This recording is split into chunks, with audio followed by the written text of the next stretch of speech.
biggest obstacle to becoming financially free is lack of access to Cash. the worst asset on your balance sheet is. Cash. They seem like polar opposite statements. So let's break that down. This podcast is for informational purposes only and does not constitute financial, legal, or investment advice. Please consult a professional advisor before making decisions based on what you hear on this show.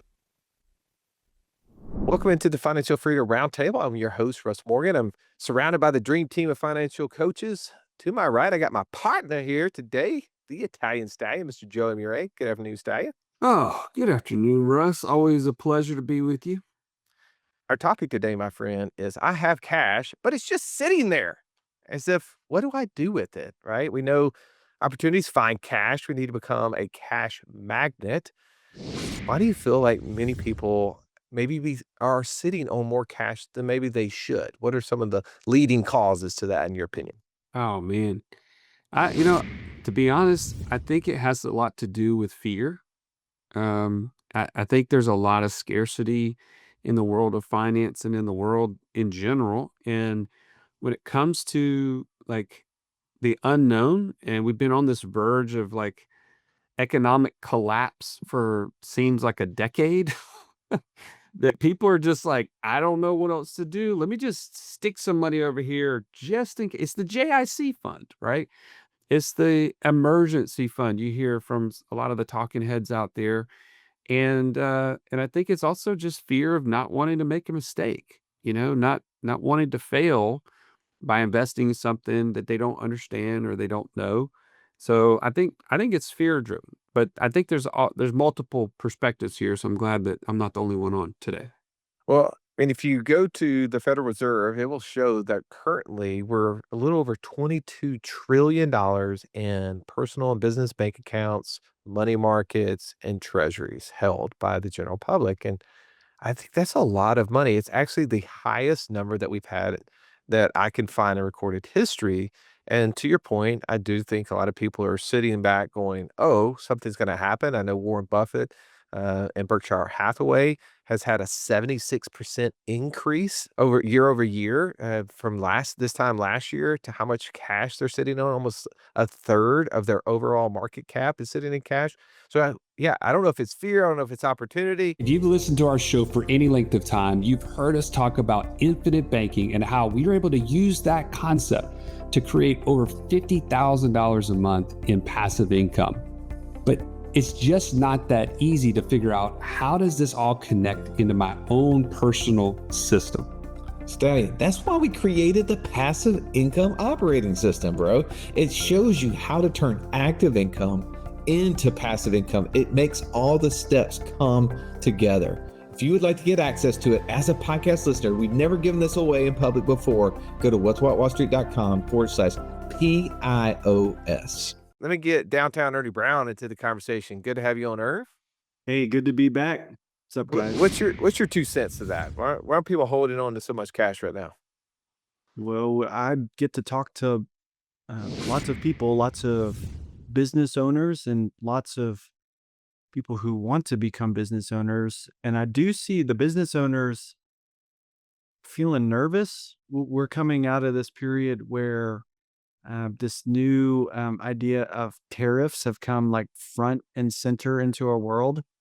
And so just the potential impact again of disrupting supply chains is making people really nervous. And then you piggyback that coming off of several years ago, the COVID crisis, where supply chains just got all messed up. I think people are feeling real hesitant and wanting to flee to safety to make sure that if for whatever reason revenues went flat or downward for a while, that they would have enough dry powder to keep the business afloat and keep their families well.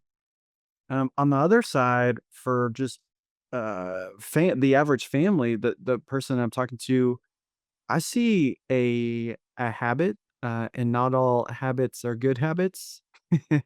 So I think families just get used to seeing, a certain dollar amount in their bank account for, maybe it makes them feel safe.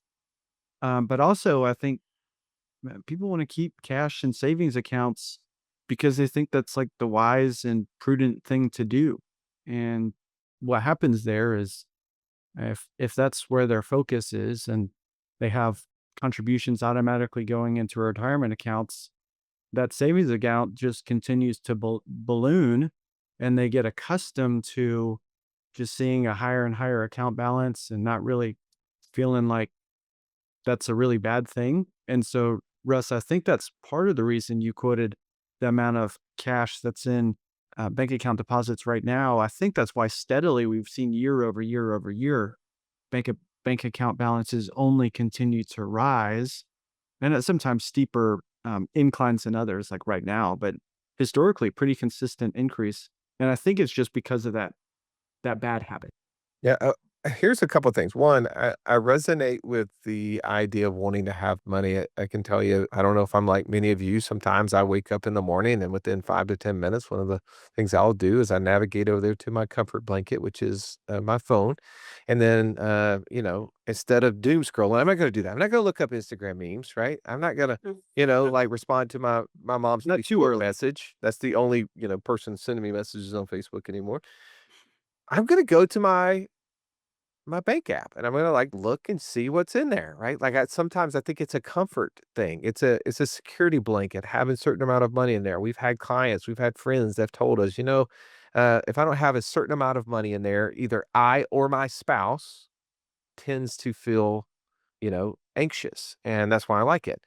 But here's what I would say. I'm going to challenge you. If this is a hang up, right? Maybe you're following us for one of the first times and you're trying to figure out what this whole concept of financial freedom where passive income exceeds monthly expenses. And we say commonly, Stallion, the number one obstacle to becoming financially free is what? Lack of access to cash. And so you're like, boom, I don't have that problem. I've got cash. Cash Mhm. is not my issue. And what we would say is maybe you haven't learned what the alternative to the type of cash you have on deposit right now. Because we also then follow up that statement later on and we talk about the worst asset to hold on your balance sheet is what, Stallion? Cash. So it's like, what? You- The biggest obstacle to becoming financially free is lack of access to. Cash. The worst asset on your balance sheet is.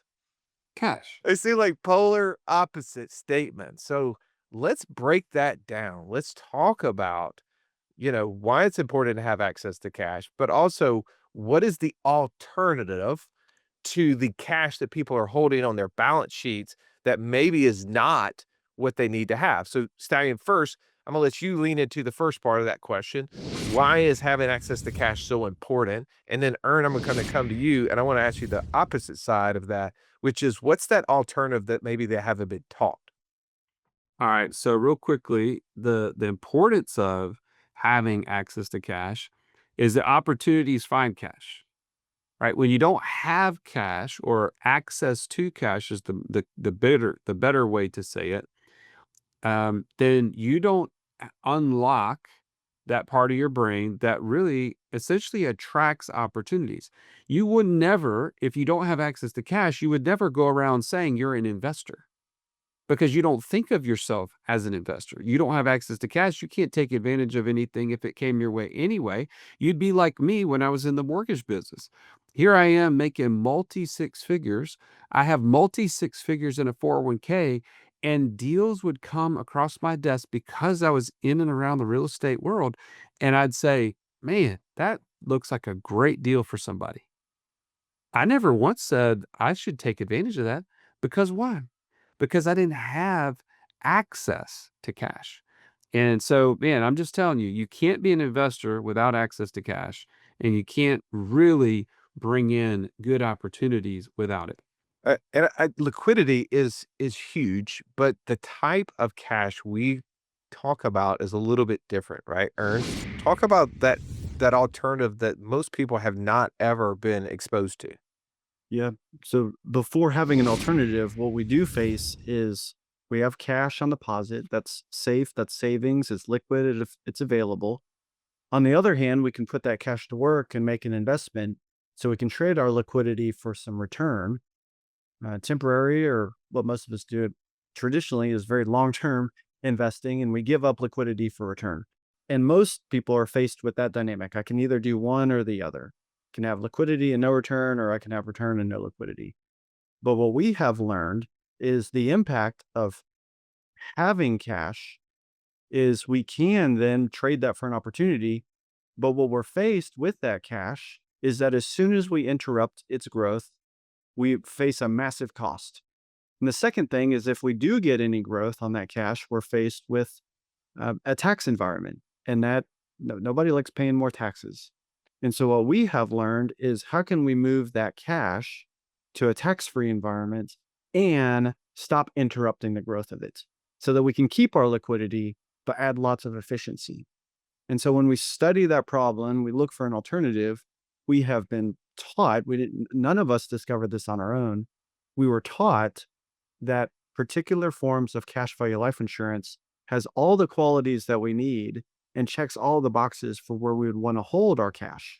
And so we create in insurance contracts a cash equivalent, which is called cash value.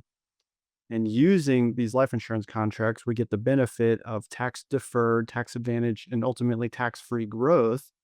And we get the benefit of borrowing against that value so that we can then take of that and go put that to work to get the returns that we really want. And that's been a game changer for us. And I believe that if other people saw the more efficient environment overcame taxation and interruption, this would become a no-brainer for them, Russ. Yeah, and what we're talking about too is that, Joey said you need to have access to cash so that you can become an investor. You can find those opportunities. Ernie's talking to you about a different way to think about it and where to deploy it. So, Joey, there's I think a big misunderstanding people have about what idle cash does. What is that thing that most people are not considering that really eats up? I think you like to call it maybe the largest expense that they'll never get a bill for. Yeah, I think it's twofold. It's both inflation and opportunity cost, right? Inflation, everybody has heard the word inflation. They've heard the buzzword thrown around. They honestly probably cannot define it. If we're honest, people don't know how to define it. But it is the cost of goods going up because the money supply has increased so dramatically that now the dollar is worth less. And I've heard you say it before, Russ. I think it's a good picture. It's like termites in your wallet, right? It's just eating away the value. But when you don't put an actual dollar amount to it, it just seems like this kind of, ambiguous terminology. Oh, yeah, there's inflation, things cost more, but they don't see that the actual value of that account is going down every single day that it sits there. And then, secondly, because of the vehicle that it's in, because a savings and checking account in just a traditional bank account has no benefits other than the fact that it is accessible, right? If we're honest, there's really no other benefits besides that. Because then whenever I go to make purchases out of said bank account, it is just like having a cup. Like if I fill up that cup with water and then I turn it over and I dump it out, now I've got to refill the cup from scratch. That means all the money that could have been earned in that account after I made the big purchase, it can no longer earn again. Okay. So what is that? And everybody's fine with that. They're like, well, what else could you do? I mean, it's just the way things are, right?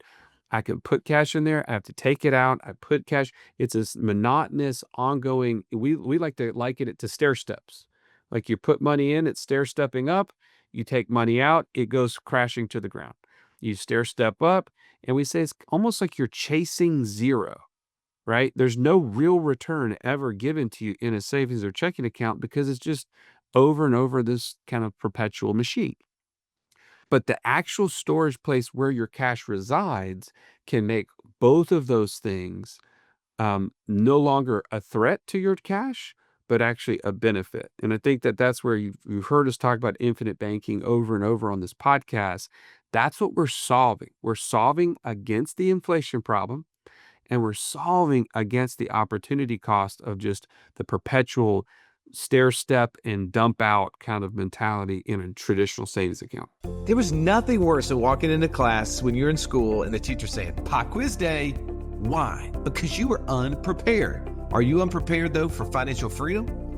Don't be. Find out how close you are by taking our 30-second quiz at wealthwithoutwallstreet.com/quiz. Wealth Without Wall Street Tribe, do you want more ways to build wealth and live free? Then you got to check out the Lifestyle Investor Podcast with our friend Justin Donald.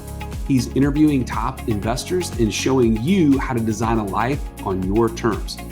Check out the Lifestyle Investor Podcast and subscribe today. You might even say from a gym, analogy, it's like a stairmaster, right? You get on a stairmaster, you start taking steps, you get a little bit higher, and then when you get off, you end up right where you started. Like that's what's happening over and over and over again with people with cash. And they don't even consider the expense of it because the real expense is that you are having dollars that are laying around. So if you're a business owner, you know that you need your teammates doing everything they possibly can. So if you ever walked in the office and you had a teammate laying on a couch, like Joey has this little, psychiatrist couch behind him, as if somebody would lay there and tell him all their problems, then that would be like you walking in and finding one of your teammates just laying there on the couch. And you're like, get better. And it's not like they're sick, but they need to be better. They need to work harder. Like, come on, man, be better. All right.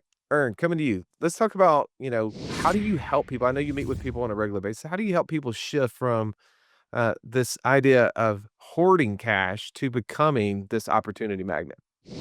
Yeah, I think it all comes down to the system that they use, how they think about using their cash, and then the system that they functionally use every day in order to make things work. And so that's a system. We have developed what we call a passive income operating system that we teach our clients so that they get away from in an ever increasing bank account balance of the safety that they feel, the lack of knowledge of what to do with that cash.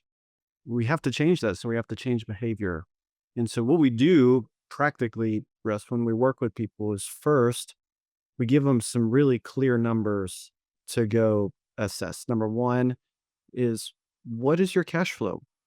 Let's peel everything back, and before we send money anywhere, how much do you have the capacity to be keeping every single month? That's a cash flow number. Number two is, how much cash does your family want to keep? It's okay to have some cash. How much do you want to keep? And then how much total cash do you have access to? What is your total liquidity? And the fourth number is, what are your monthly expenses? So we're moving away from an accumulation mindset into a passive income pursuit. We need to know how much passive income we need to create. So we want to cover our monthly expenses. And so knowing that number is super important. Once we have those numbers, then we can build a system around making our cash flow go to work. And that's where we install a banking system. That's the application of the infinite banking concept for us. We can set up a very specifically structured life insurance policy to capture a portion of the cash flow. So now we have a place practically to flow our cash flow to. We can build our value in there that exceeds the amount that the family has agreed upon that they want to keep. And everything above that dollar mark can be set aside as an opportunity bucket. And that opportunity bucket needs to be monitored so that as we are training our clients to vet, find, and pursue deals that are in best alignment for the way that God has made them, they can go deploy that opportunity bucket from their system and with the knowledge that they're not going beyond the red line of any money that they would not want to put to work. And then when they take that money and put it to work and it results in success and that investment, that business activity results in a return of cash, the system is built and already ready to reaccommodate that cash. And so we can continue to recycle that process. And by setting up a movement of money and a better holding place, we had tons of benefits like the tax advantages and the uninterrupted nature of its growth. But the biggest deal that we get is we give ourselves a third place, if you will, to hold our cash, and that makes a huge difference. I want to hit a couple stats. One, Joey, you were talking earlier about inflation. Most people don't understand what the cost of really keeping that money in there is. So if you had a $500,000 bank balance, and you can add a zero, subtract a zero if you need to, and if it was just earning 1%, it would lose over $60,000 in purchasing power over the next 5 years, which is just a 3.5% inflation, which we've been running at like a 4 handle for a while now. So, like, I think 3.5 is a lower number than what we've been actually experiencing, especially in the financial asset space. You're trying to buy a home, buying cars, things like that. So when you're considering, I have to move money, like, otherwise I am burning money. They're just literally riding down the road, opening up the window and just letting it fly out. That's the equivalent. But what Ernie just shared is that there is a system, there is a process, and I know on a podcast it's super hard sometimes to like get a good visual of that. If you want to go into the show notes, we actually have a webinar that we do every single month where we share how you can build this passive income operating system. We talk about all the components. We give you examples, case studies. It's probably one of the better things that we've done. If you go to the show notes, you'll be able to see that PIOS IBC webinar. I think it'll be something that will give visual to what you've been hearing so far. So Joey, one of the things that people will come to us and they say, okay, here you're talking about infinite banking, and you're talking about doing, using dividend paying whole life insurance as as an alternative where you're storing money in cash values.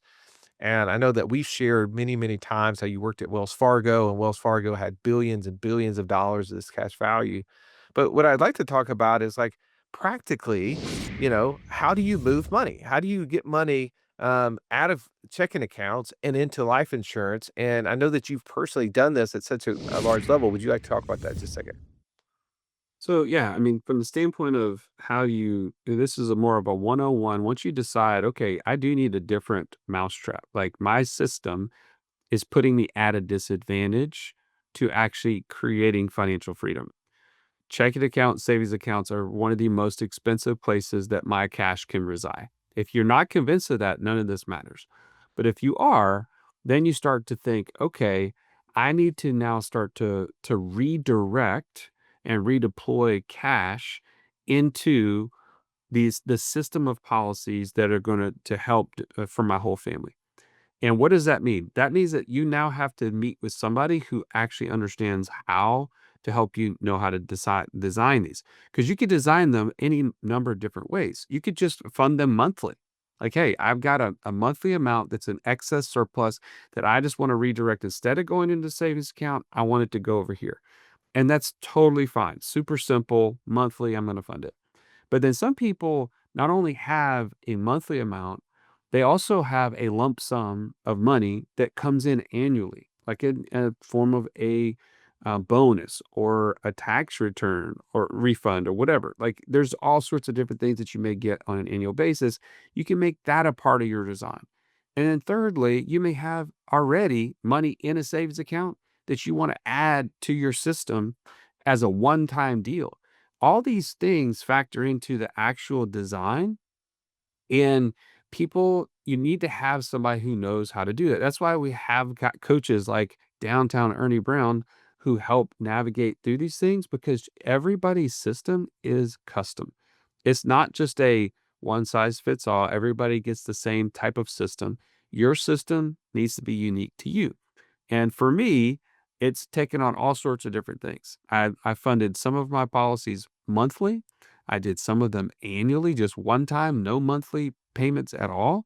And then other ones were actually redirecting cash from an IRA into a policy over a number of years, that it was just redeploying that capital so that I now could have access and I could deploy it into things that I understood and could invest in.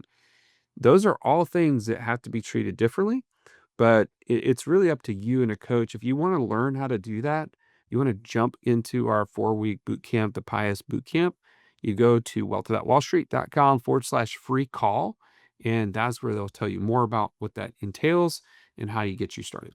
Ern, I want to actually put some numbers to this, right? Like Joey gave a great example, but it's very theoretical. Is like it's hard for me if I'm a numbers analytical person to just sit here. I just hear la la la la la. Give me an exact example because you're the one, right? Joey and I are not meeting with people on a daily basis.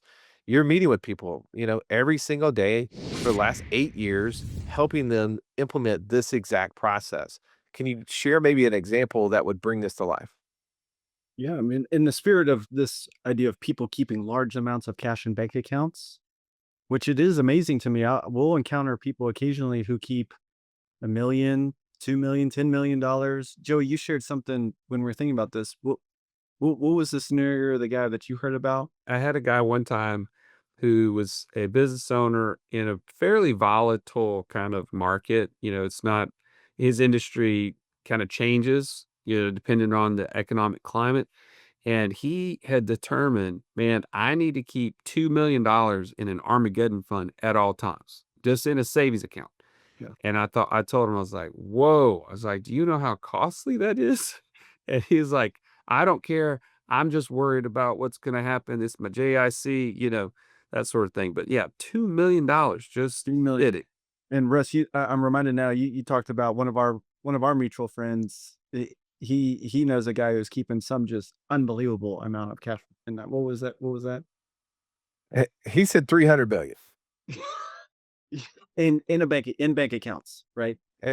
It was sold to me in cash, so whether that was Like, bank accounts, multiple bank accounts, right. money market, I don't know what it is, but liquid cash. Crazy. So we run across this on occasion. People not just keeping some cash, but just this seems ridiculous. Well, knowing that there's a better way to put cash, I have worked with a number of people where we do want to get a clear assessment of cash flow. We want to set our reserves, but in these circumstances, I have helped people a few times take these large amounts of cash and move it into a system in a pretty straightforward and simple way that does remove the obligation of the ongoing premium payments.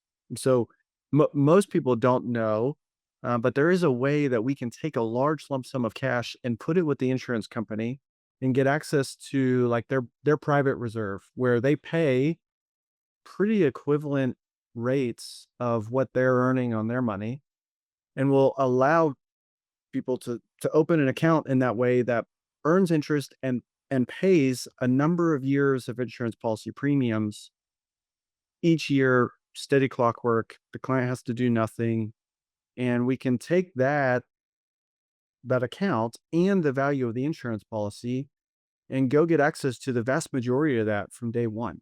So we move cash pretty quickly to an interest earning environment. We move it to a more tax efficient environment. We do set up a very significant amount of life insurance death benefit. That's not an if death happens, but when death happens. So we add an immediate inheritance, a couple on all the other back end benefits of chronic health issues and future retirement income. But to add that on, but the point is we create immediate liquidity and begin moving that in a separate way. So I had this guy recently in the last couple of months come to me with $800,000 of cash just sitting. And we took that and did that exact strategy, took his 800, set up an insurance policy that would be funded at a clip of $120,000 a year for 8 years. And that kind of private account at the insurance company with its interest earnings would pay from $800,000 would pay the $960,000 worth of premiums over the next 8 years. Give him access to almost all of that liquidity from day one, that he could begin doing these banking things that we talk about, looking for opportunities, making investments from that, not interrupting the growth on that cash, building around a $3 million death benefit for his family immediately that would only grow from there. And at the end of 8 years, give him the ability to continue to make those premiums if he chose to, but not have the requirements. And he's pretty happy when we mapped that out and showed him how he could make that $800,000 work so much harder for him. Well, it's definitely fun to see what you're able to create, right? Whenever you're focused on, what's the end goal? How do I build passive income exceeds my monthly expenses? How do I protect the cash that I have, right? So the goal is not to lock it up. We didn't get into, most of the mistakes people make is they put it in all of these accounts in places that they can't touch. And then the opposite, the swing completely to the opposite side is that they put it in just cash. And we talked about the expensive nature of cash, how the opportunity costs eat you up, how inflation is crushing you, how you're not able to, consider what the opportunity is if you actually could put that cash into creating cash flow. There is an opportunity fund. You need it. Joey, you would have you talked about early on how you used to, use lines of credit as your reserves, right? So that you could always keep money at work. And how we're really the architect behind the passive income operating system and getting money flowing so that it's not just sitting idle in a checking account. All of these things I think are just great points. If you're hearing them for the first time, take advantage of either A, the free call if you just want to talk to somebody, or B, I would say go and watch that webinar. The webinar is going to help unlock really visually what's possible. And then you can start asking these coaches, how does this work for me? Does it work for me? Right. Like our goal is to have a strategy call, not a sales call with you and help you understand how do you get money working for you so that you're not, sitting there worshiping this huge cash pile, but you're starting to build cash flow. Joey, Ern, thanks so much for chiming in today. Thank you, Tribe, for listening. Hope you found value. Take time to share this with somebody that you know. Have an amazing day. This has been the Wealth Without Wall Street podcast. Don't forget to subscribe to the show to break free of the Wall Street mindset and begin building wealth on your own terms in places you understand so that your wealth will never run dry. See you next episode.